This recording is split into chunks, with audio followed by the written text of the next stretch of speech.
ఎవరైనా మామూలుగా మాట్లాడాలనుకుంటే అసెంబ్లీకి వచ్చి మాట్లాడతారు. కానీ జనాల్లోకి రావడానికి భయపడే వ్యక్తి, జనాలను ఎదుర్కోలేని వ్యక్తి, అంటే ఆ టైప్ ఆఫ్ రోగానికి ఏం పేరు పెట్టాలా అని ఇందాకే మేము గూగుల్ కూడా చేసాం.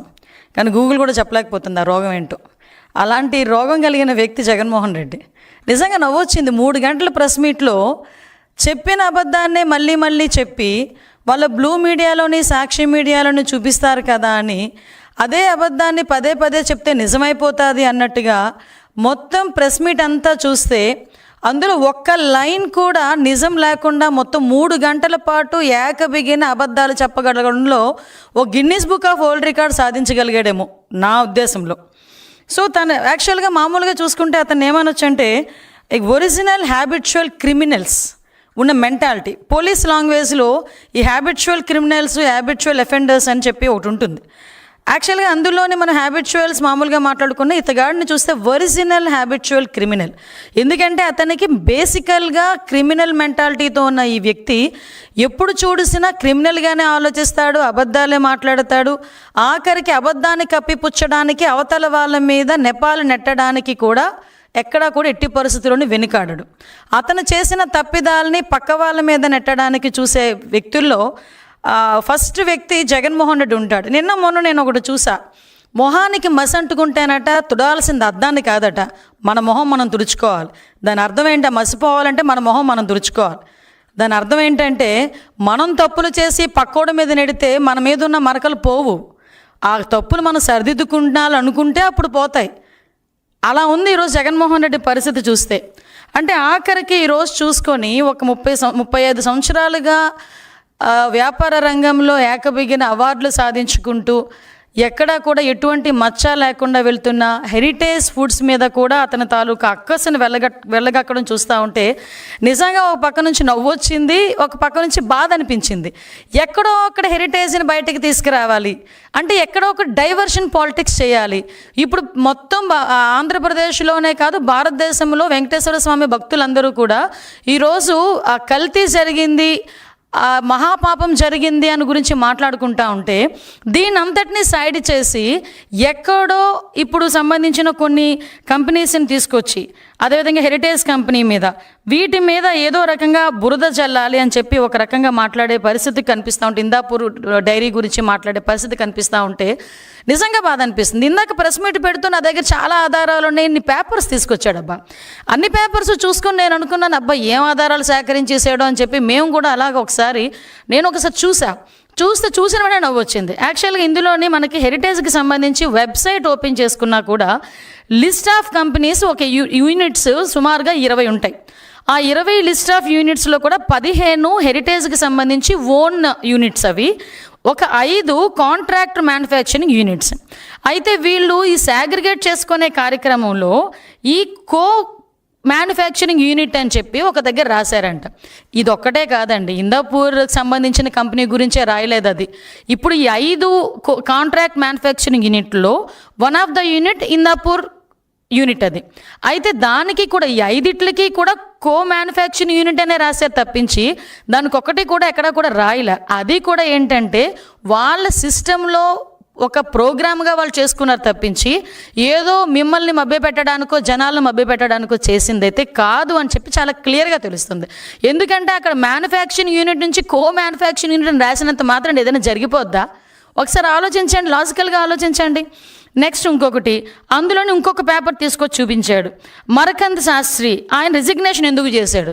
ఆయనకు వేరే ఉద్యోగం వచ్చింది, రిజిగ్నేషన్ చేశాడు. స్టిల్ నవ్ ఇంకా అక్కడే వర్క్ చేస్తున్నాడు. ఈ నెలాఖరుకో మార్చి నెలాఖరుకో అతను రిలీవ్ చేసి పంపిస్తారు. ఇంతకు ముందు 4 సంవత్సరాల క్రితం వేరే కంపెనీలో పనిచేసేవారు. 4 సంవత్సరాల ముందు ఈ హెరిటేజ్ కంపెనీకి వచ్చారు. ఇప్పుడు అతనికి వేరే కంపెనీలో మంచి ఇంకో ఉద్యోగం వచ్చింది. ఆ ఉద్యోగానికి అతను వెళ్ళిపోతున్నారు, రిజిగ్నేషన్ ఇచ్చారు. ఇది కూడా వన్ ఆఫ్ ద యాక్చువల్గా నార్మల్ ప్రాక్టీస్ అది. అంటే దీన్ని కూడా ఈ రాజకీయానికి ఉపయోగించుకుంటున్నారంటే ఏదో అంటారు కదా, సూక్ష్మ రంధ్రాన్వేషణ చేస్తున్నారనమాట. కానీ ఏదో అంటారు, కొండని తవ్వి ఎలకను కూడా దొరకదు. ఇక్కడ హెరిటేజ్ని టచ్ చేస్తే ఎక్కడైనా ఏమని అంటారంటే కొండని తవ్వి ఎలకను పట్టారా అంటారు సాధారణంగా. నువ్వు హెరిటేజ్ని తవ్వితే ఎలక కూడా దొరకదు. ఎందుకంటే అంత క్లీన్ చీట్లో ఉండే ఒక సంస్థ అది. అటువంటి పరిస్థితి నుంచి ఈరోజు మనకి అది కూడా ఎందుకు పెడతారంటే వెబ్సైట్లో పెట్టారు. అది వాళ్ళేం దాచుకోలేదే, వెబ్సైట్లో పెట్టారు. ఎందుకు వెబ్సైట్లో పెట్టారు? యాక్చువల్గా స్టాక్ ఎక్స్చేంజ్కి వాళ్ళు ఇన్ఫర్మేషన్ ఇవ్వాలి. ఎందుకంటే బికాస్ ఆఫ్ ఇన్వెస్టర్స్కి తెలియాలి, పలానా సేల్స్ డిపార్ట్మెంట్కి సంబంధించిన head of the sales department manager అతను హెడ్ ఆఫ్ ద డిపార్ట్మెంట్ వెళ్ళిపోతున్నాడు, రిజైన్ చేశాడు అన్న విషయాన్ని స్టాక్ ఎక్స్చేంజ్ వాళ్ళకి చెప్పాలి వీళ్ళు. ఎట్ ద సేమ్ టైం ఇన్వెస్టర్స్కి తెలియాలి. కాబట్టి ఓపెన్గా అది వెబ్సైట్లో పెట్టడం జరిగింది. ఆ వెబ్సైట్లో కాగితాన్ని తీసుకొచ్చి ఇతను ఎందుకు రిజైన్ చేశాడు?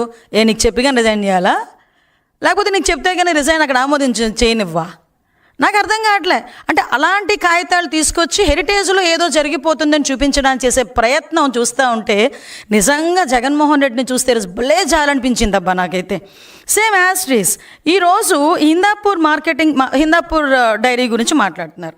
ఇక్కడ వాళ్ళు ఏం మాట్లాడతారు? హెరిటేజ్ యూనిట్ అంటున్నారు అనమాట. యాక్చువల్గా ఒకసారి బుర్ర ఉన్నవాడు ఎవరికైనా ఏది పెద్ద కంపెనీ, ఏది చిన్న కంపెనీ?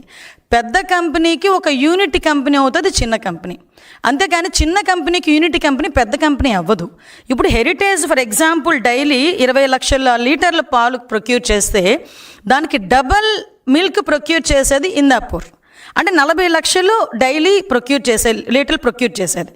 అటువంటిప్పుడు హెరిటేజ్ యూనిట్ ఎలా అవుతుంది హిందాపూర్? ఒక్కసారి ఆలోచించండి. హెరిటేజ్ యూనిట్ అని మాట్లాడతావు. ఇంకొకటి, యాక్చువల్గా హిందాపూర్ అన్నది ఈ కన్స్యూమర్ మార్కెటింగ్ చేయదు, సాధారణంగా బల్క్ మార్కెటింగ్ చేస్తుంది. దట్టు ఏంటంటే ప్రొడక్షన్ ఎక్కువ. అది ప్రొడక్షన్ చేసి కంపెనీస్కి ఇస్తే కంపెనీస్ వాళ్ళు కన్స్యూమర్ మార్కెటింగ్ చేసుకుంటారు. ఫర్ ఎగ్జాంపుల్ వీళ్ళు ఏం చేస్తారంటే లేబులింగ్ అంటే ప్రొడక్షన్ వాళ్ళు చేస్తారు. లేబులింగ్ అంటే ఇప్పుడు హెరిటేజ్ కంపెనీ ఈ హిందాపూర్ కంపెనీకి దగ్గర నుంచి చీజ్ అని, పన్నీర్ అని, నెక్స్ట్ ఇంకొకటి ఏంటంటే టెట్రాప్యాక్ మిల్క్స్ సంబంధించినవని ఇలాంటివి కొనుగోలు చేస్తుంది. హెరిటేజ్ అన్న కంపెనీ ఇప్పటి వరకు ఏ కంపెనీకి కూడా గీ సప్లై చేయలే. హెరిటేజ్కి ఓన్ గీ మ్యానుఫ్యాక్చరింగ్ ఉంది. హెరిటేజ్ కంపెనీ గీ కూడా ఎప్పుడూ బల్క్గా ట్యాంకర్స్తో ఎక్కడికి పంపించలే. అది ఓన్లీ కన్జ్యూమర్కి మాత్రమే అది సప్లై చేసే పరిస్థితి. కన్జ్యూమర్ మార్కెటింగ్ మాత్రమే చేస్తారు. ఈ విషయం చిన్న పిల్లోడిని అడిగినా చెప్తాడు. దానికి ఈరోజు హిందాపూర్ కంపెనీకి హెరిటేజ్ నుంచి నెయ్యి వెళ్ళిద్ది, ఆ నెయ్యిని తీసుకొచ్చి హిందాపూర్ తీసుకొచ్చి మన టీటీడీకి ఇస్తుందని మాట్లాడుతున్నారు. అసలు బుర్ర పనిచేస్తుందా మీకు? అసలు చాలా క్లియర్గా వాళ్ళు ఒక సిస్టమ్ పెట్టుకున్నారు. మేము ఏ రోజు కూడా టెంపుల్స్కి మీ నెయ్యి సరఫరా చేయకూడదు, ఎందుకంటే వాళ్ళు బల్క్గా చెయ్యరు వాళ్ళు. ఎందుకు? వాళ్ళ మార్కెటింగ్ వాళ్ళకు ఉంది, కన్స్యూమర్ మార్కెటింగ్ వాళ్ళకు ఉంది. సో దట్ వాళ్ళు అలా వెళ్తారు. వీళ్ళు కొన్ని సిస్టమ్స్ పెట్టుకున్నారు. అంటే ఒక సైద్ధాంతికంగా వెళ్ళాలి అనే ఉద్దేశం హెరిటేజ్ కంపెనీ వాళ్ళకు ఉంది కాబట్టి అలా వెళ్ళారు. సో దాని వరకు వెళ్తుంది. ఇంకొకటి ఏం చెప్పారు, నిజంగా ఇది చూస్తే నాకు నిజంగా నవ్వొచ్చిందండి. 2015లో అంట అతనికి 300 రూపాయలకో 280 రూపాయలకో నెయ్యి ఇచ్చారంట. ఇప్పుడు 2026లో అతనికి 650 రూపాయలకి హిందాపూర్ కంపెనీకి నెయ్యి సప్లైకి ఇచ్చారట.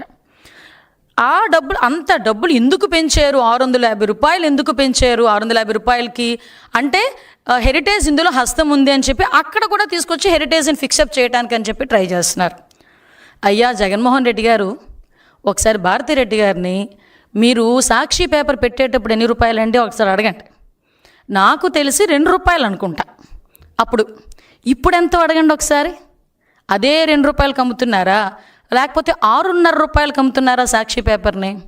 ఒకసారి కనుక్కోండి. మరి 2 రూపాయల నుంచి 6.5కి ఎందుకు చేశారండి? ఎవడు జేబులు నింపుకోవడం చేశారు? అదేవిధంగా భారతీ సిమెంట్స్ నాకు తెలిసి 2014 ఆ టైంలో 250 రూపాయలు అనుకుంటా, ఇప్పుడు 450 రూపాయలు. మరి ఎందుకు పెరిగింది? అంటే 2015లో పాల ప్యాకెట్ ధర 19 రూపాయలు ఉంటే 2026కి పాల ప్యాకెట్ ధర 40 రూపాయలబ్బా. పాల ప్యాకెట్ ధర పెరిగితే ఆటోమేటిక్గా నెయ్యి ధర పెరిగిద్ది కదా. కోర్స్ నీకు ఎలా తెలుస్తుందిలే, పాలే లేకుండా నెయ్యి తీసేటంత టెక్నాలజీ నీకు సాక్షి టీవీలోని లేకపోతే నీ తాడేపల్లి ఇంట్లోనే ఉంది కదా, ఆటోమేటిక్గా నీకు తెలియకపోవచ్చు. తెలుసుకోను ఆయన. విషయం ఏంటంటే అప్పటికి ఇప్పుడు రేట్లు పెరిగినాయి, పాల ధర పెరిగింది. ఫర్ ఎగ్జాంపుల్ నందిని ఉంది, నందిని డైరీ వాళ్ళకి 700 రూపాయలకి ఇస్తున్నారు. ఎందుకో తెలుసా? కర్ణాటకలో పాల ధర ఇంకా ఎక్కువ. కాబట్టి అక్కడ ఎక్కువ కాబట్టి 700 రూపాయలకి సప్లైకి ఇచ్చింది ఇదే టీటీడీ. మరి దాని గురించి ఎందుకు మాట్లాడట్లా? అంటే విషయం ఏంటంటే ఇప్పుడు ఇంకొకటి ఇందాపూర్ కంపెనీకి సంబంధించి మీరు చెక్ చేసుకుంటే సుమారుగా నందిని డైరీకి 40 లక్షల లీటర్లకు సంబంధించి గీ సప్లై ఆర్డర్ ఉంటే ఇందాపూర్కి 5 lakhs. నిజంగా హెరిటేజే ఇన్వాల్వ్ అయ్యింది అనుకుంటే ఆ 50 లక్షలు హెరిటేజ్ ఇందాపూర్ తీసుకోలేదా? ఆ చిన్న చిన్న లాజిక్స్ ఎందుకు